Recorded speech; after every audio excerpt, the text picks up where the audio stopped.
வணக்கம்.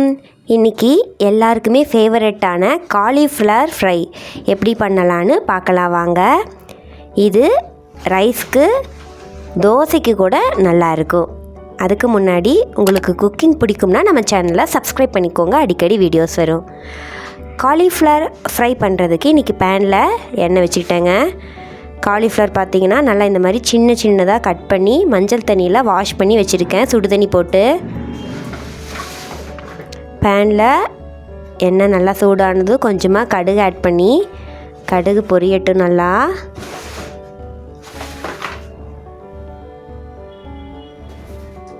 கடுகு பொரிஞ்சதும் ஒரு பெரிய வெங்காயத்தை சின்ன சின்னதாக கட் பண்ணி வச்சுருக்கேன், ஆட் பண்ணிக்கலாம்.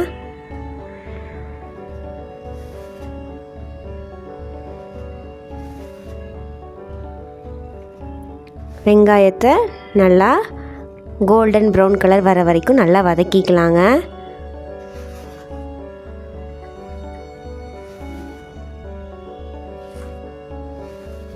கூடவே கொஞ்சமாக கறிவேப்பிலை ஆட் பண்ணிக்கலாம்.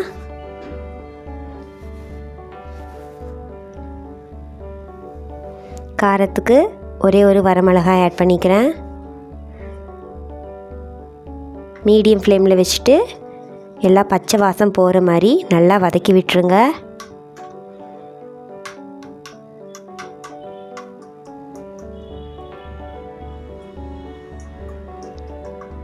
இப்போ கரம் மசாலா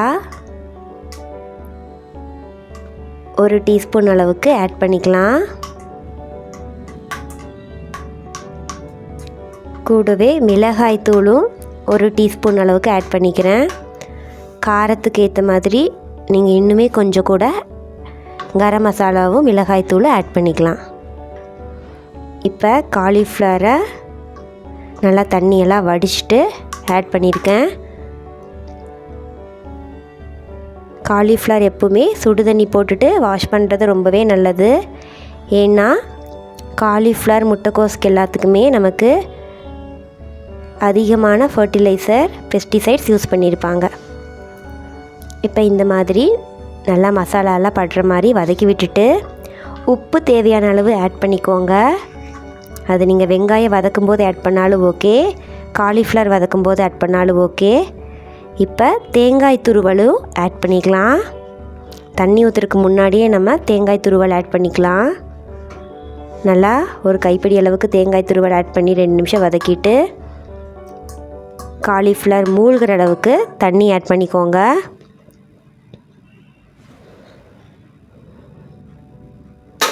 இந்தளவுக்கு தண்ணி இருந்தால் போதும். இப்போ மூடி போட்டு வச்சிடலாம்.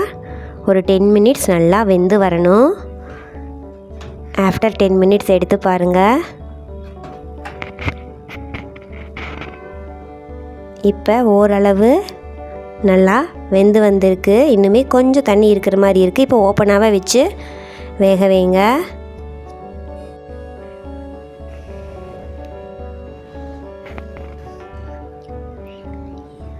நல்லா தண்ணி ட்ரெயின் ஆகிற வரைக்கும் நல்லா வதக்கி விட்டுருங்க.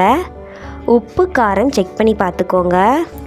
இந்த மாதிரி தேங்காயை வதக்கி விட்டு அதுக்கப்புறம் தண்ணி ஊற்றி நீங்கள் வேக வைக்கும்போது காலிஃப்ளவர் ஃப்ரை நல்ல டிஃப்ரெண்ட் டேஸ்ட்டில் இருக்கும். இதே மாதிரி செஞ்சு பாருங்கள். இந்த வீடியோ உங்களுக்கு பிடிச்சிருந்தா லைக் பண்ணுங்கள், சப்ஸ்கிரைப் பண்ணுங்கள், நோட்டிஃபிகேஷன் ஆன் பண்ணிக்கோங்க. நம்ம சேனல் மற்ற வீடியோஸையும் பாருங்கள்.